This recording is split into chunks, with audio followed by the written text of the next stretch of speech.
Good morning, good morning again, folks. Welcome to today's final front load and another episode of Spilling Tea. I'm your host, Tiffany Daniels, and we are going to that horrible world known as the JRC. But before we do, the rant and the usual disclaimers, right? So I warned you all, Autism Awareness Month. This is where the bigots tend to have a field day and basically drive the entirety of the autistic and disabled community completely nuts. Yeah.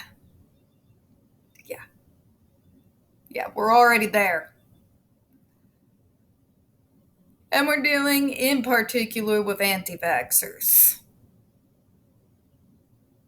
To kind of make clear to you the kind of stuff that we have to put up with on a day-to-day basis, both in social media and out in real life, they like to sit there and demand loudly that we present to them our diagnosis papers. Yeah. Here's the thing about anti-vaxxers and when you do that. See, for those of us individuals who ignore our own HIPAA rights and present those papers, they will then go ahead and proceed with this bunch of crap about how we were misdiagnosed and it's not true. Even if you have someone like me who could say, okay, here's my papers from 3 separate different teams who all gave me the same diagnosis, what now? Well, obviously they're wrong.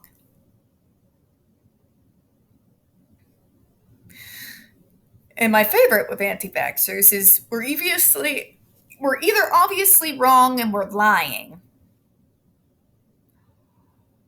or, well, then your voice shouldn't count because you don't have the mental capacity to actually be able to stand up for yourselves. You don't know what's good for you. Right? Yeah. All month, folks. All month. It's already a long month and we're only on day 5.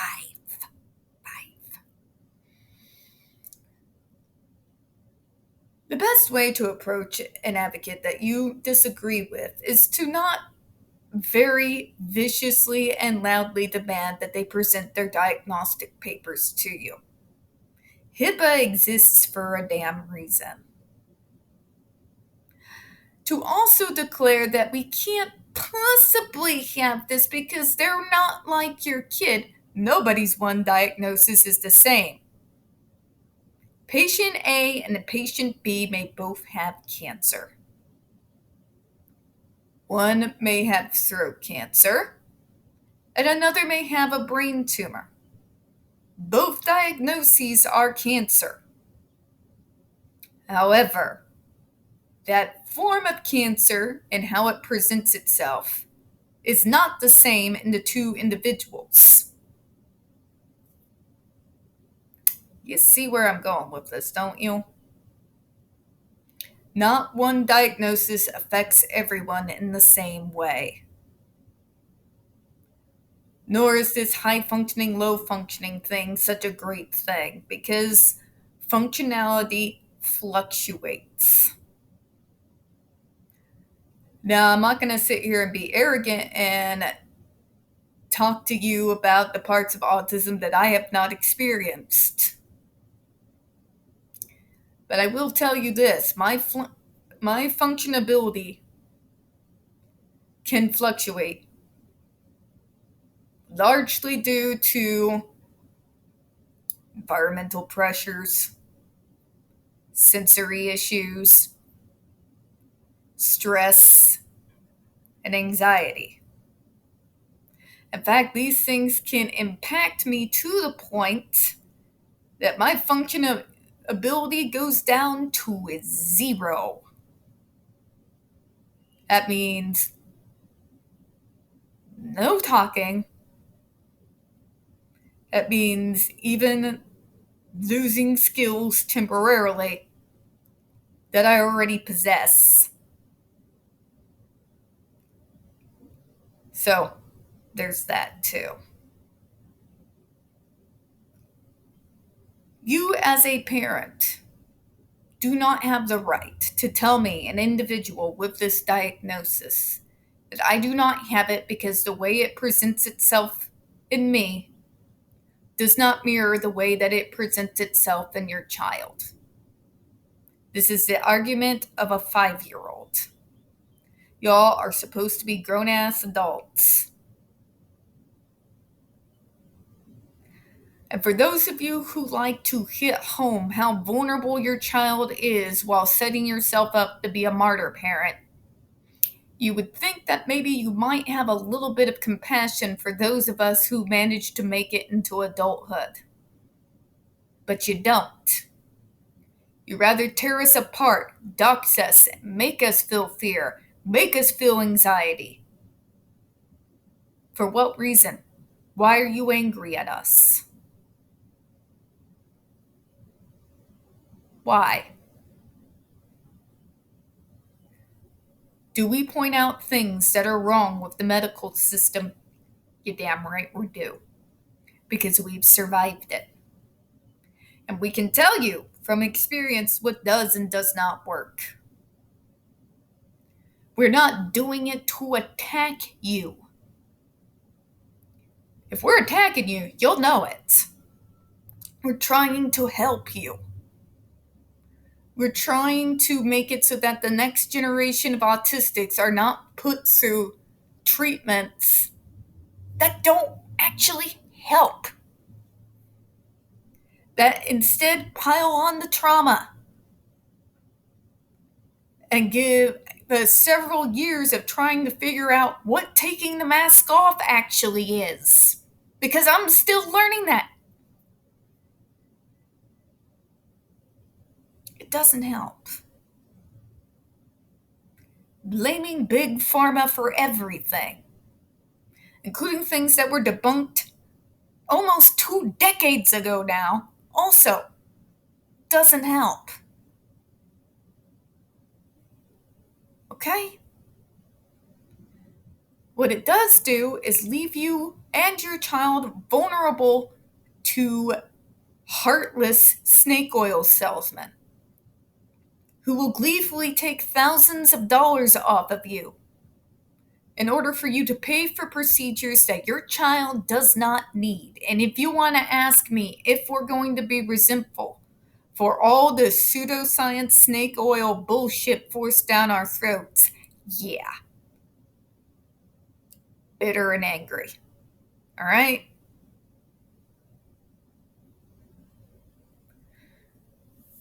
Don't attack us. We're not the bad guys. We're trying to help you so that your kid doesn't end up having to live through what we did. We're trying to spare them. Do you understand that? We're trying to spare your child from growing up through the same hell that we did. Okay? And please, for the love of God, stop with the trope that I understand my child. You don't know. You don't understand. No, let me make it clear for you. You, as a neurotypical parent, do understand your child better than me to a point. To a point. But when it comes to their diagnosis, I am infinitely more like your child than you will ever be. So when I offer things up, when any of us offer things up and give you information and provide you with viable alternatives, set down your pride. Set down what you think you know, because you don't. We do, because we've lived it. And if you do nothing else, give us a fair listen. All right, now to the disclaimers. In the description box, folks, you're going to find a link to the article that the Judge Rotenberg Educational Center doesn't want you to read. It's written by NeuroClastic, a small non-for-profit started by autistics for autistics. Excuse me. Wherefore they interviewed and surveyed over 900 ABA professionals regards to the JRC's so-called behavior modification program. Matter of fact, the JRC doesn't want you to read this article so much they have threatened NeuroClastic with a defamation lawsuit if they did not remove it from the website. Well, folks, NeuroClastic has refused, so you know the drill. Please read that article and share it on all your social media. You're also, going to find in there NeuroClastic's public statement regards to the defamation lawsuit threat, as well as a link to their GoFundMe, because we are crowdfunding folks in case they actually has the balls to see through with their threat. Also included in there is a link to the Ozarks first article in regards to the Agape boarding school, now known as Stone for Help boarding school situation. This is a so-called Christian-themed boarding school based out of Stockton, Missouri that takes in so-called troubled male teens that has impending over 21 civil lawsuits, claims, and allegations leveled against it, all which have been substantiated by the Missouri Department of Social Services, and they include the following: sodomy, rape, sexual assault, child abuse, psychological and emotional abuse, child trafficking, starvation, and that's just for starters. You've got one former staff member arrested by the FBI, another, a doctor, still on the premises with full access of the boys up on multiple, again, substantiated claims of sodomy, rape, and sexual assault of the boys there. You have an attorney general who is too busy chasing after drag queens to protect the kids from actual proven pedophiles out here. And you've got a governor that I don't even know. I don't even know. Just get me out of this state for the love of God. Please read that article, folks. Share it on all your social media. We always got the other pertinent links to the Stop the Shocks campaign as well, including Autistic Hoya's massive archive on the subject, Jennifer Masumba's behavioral sheet of shockable offenses, a clip out of the 7-hour ordeal undergone by Andre McCollins back in 2002, the templates, and the ever-present self-explanatory change.org Shut the Judge Rotenberg Center Down petition. When we discuss the JRC, folks, you're going to hear vivid descriptions of and catch clips of surveillance footage of peoples with disabilities being tortured and abused. If you do got young children present, please, parental supervision is advised. I already went over it. Sorry, I can't brain today. Alright, trigger warning. We're about to once again descend into the mad ravings of the lunatic mind known as Dr. Matthew Israel. You're going to hear gaslighting, victim blaming, pseudoscience, lie after lie after lie. Enough ableism and bigotry to circle the globe a few thousand times from a man with a massive ego and even larger God complex. So, be prepared for what we all know and have dubbed the stupid. The stupid is real and it burns. All right? Yeah.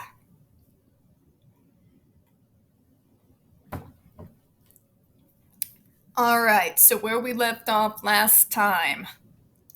Long-term effects from electric shock can reportedly include muscle stiffness, impotence, damage to teeth, scarring of skin, hair loss, post-traumatic stress disorder, severe depression, chronic anxiety, memory loss, and sleep disturbance. The GED devices used at JRC now for 19 years have never produced any of these side effects. That is a lie, doctor. That is a lie. It has been diagnosed for both Andre McCollins and Jennifer Masumba. These are the two that I know for sure, who've been diagnosed with post-traumatic stress disorder, severe depression, and chronic anxiety. That, sir, is a bald-faced lie. All the other side effects that were mentioned are also not lies.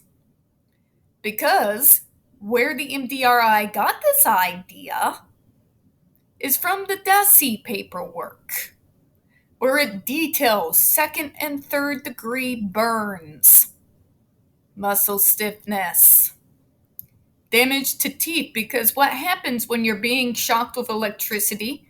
Your jaw clamps down. What happens when your jaw clamps down? Obviously, damage to teeth. Scarring of skin. Again, doctor. ER documents. You know those? When you cause a severe enough burns in an individual, particularly second and third degree, when that heals up, it can, has, and does cause scarring. Sleep disturbance. You live with PTSD, doctor? I do. I have to have help to go to sleep every night. All right? Please spare me the stupidity. And how would I know this, doctor? Not only has I worked in the same field of you, but my mom has worked in the medical field, in the healthcare field, for over 40 years, including individuals who have come into the ER due to having issues because of electricity. Everything mentioned right there has been noted by her, and also noted by other major medical professionals who specialize specifically in those types of injuries. Please refrain from trying to comment on a field which you did not study, of which you are not an expert.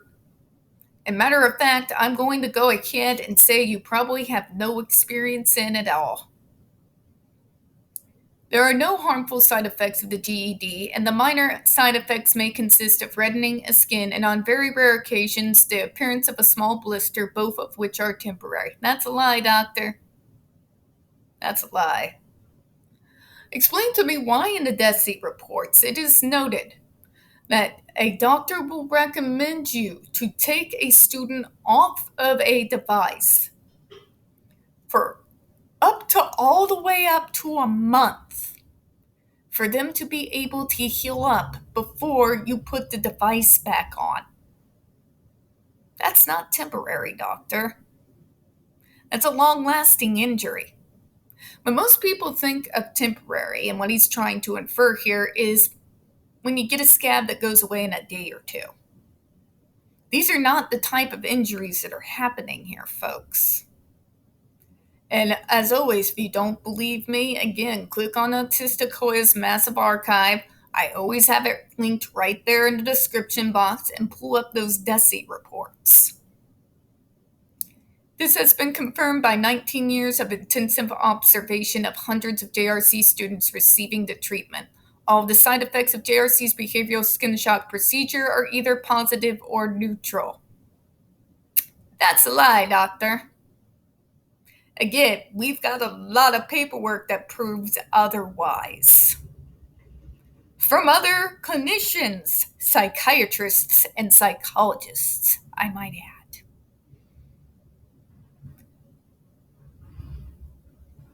You are not speaking truthfully. Everyone with two brain cells to rub together. You don't have to have a mother like mine and been around medical and healthcare circles since before you could walk to tell that all this is lies.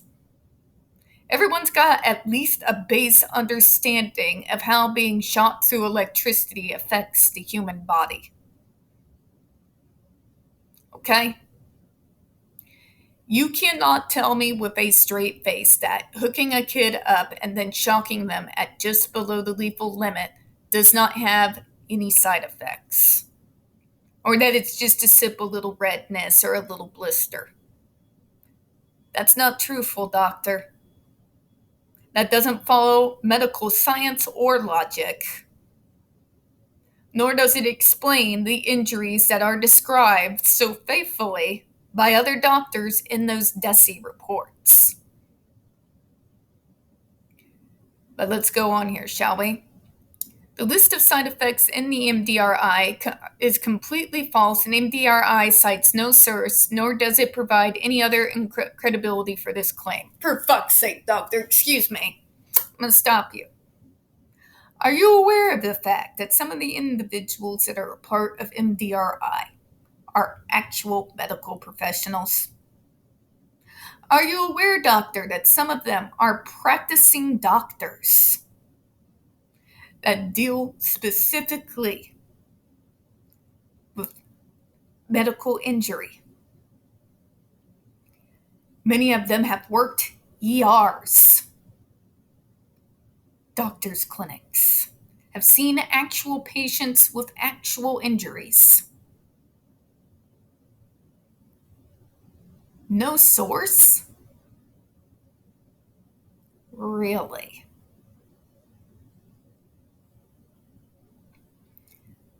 Now, you might take me back in my argument, but you say you can't cite yourself as a source. This is true. But unlike you, doctor, you're right. They did not cite themselves as a source because they're not egotistical fucking... I'm sorry, I know I'm cursing. They're not egomaniacs like you. They are presenting an educated opinion coming from years of practice, real practice, working in the medical field. People who have dealt with a variety of injuries. You have to excuse me if I'm going to take the word of a doctor who's actually worked in an ER, or even a nurse or clinician who have worked in an ER, over what you say are the side effects. I'm sorry, but I'm going to go with the expert. And so will you. But let's go through this here.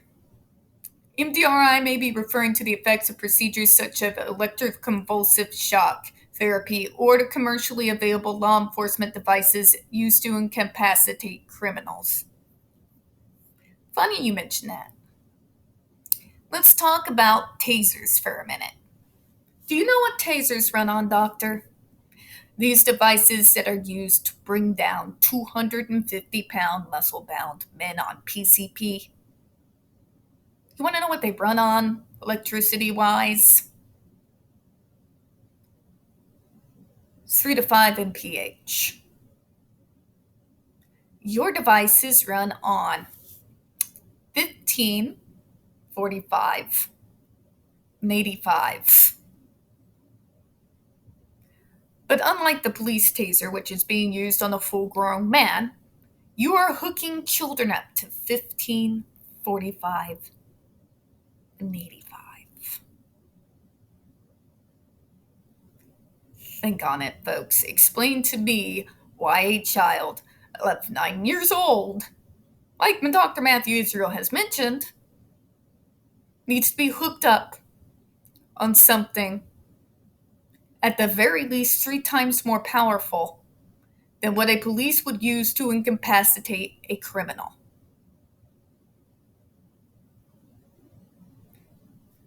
Yeah. The failure to distinguish skin shock delivered by the GED's device on one hand from ECT or law enforcement devices such as the taser on the other hand is another deceptive facet of the MDRI report. No, doctor, it's deceptive on your part. You are trying to convince these individuals that the police taser is actually more harsh than your device, but that's a lie. It's a lie, doctor. It runs on 3 to 5 mph. Takes down a full-grown man. You are hooking children on 15, 45, 85. Your device is actually more powerful than a police taser. And police tasers are known in certain situations to have caused instant death. including with individuals who have heart problems. You have explained how you willingly used on a child with a heart condition a device 3 times more powerful than a police taser. Yeah, about that, right? About that. They are not listing what comes from an ECT, doctor. They are talking about the long term effects of what your device has done to its real living victims. They are citing doctor's notes that these kids very bravely waived their HIPAA rights to, just so people can see the true long term effects. And without all of the context that I just gave to you, let's deal with this on basic logic here. You're putting a child on a device that at its very lowest setting is still twice more powerful than a police taser. It's known to take out full grown men. And you're going to sit there and tell me with your whole damn chest that there is no side effects that are lasting. That must be some drug you are on, doctor. And I'm pretty sure it's crack. We're going to close out on that. We don't get very many views on this channel. The few that we do tend to get removed from time to time. So please, folks, don't forget to hit the like button, hit subscribe, and don't forget to hit the comments. I do appreciate your time. As always, we hope you have a good one, and I will probably be seeing you Easter. Bye-bye, everyone. Hey.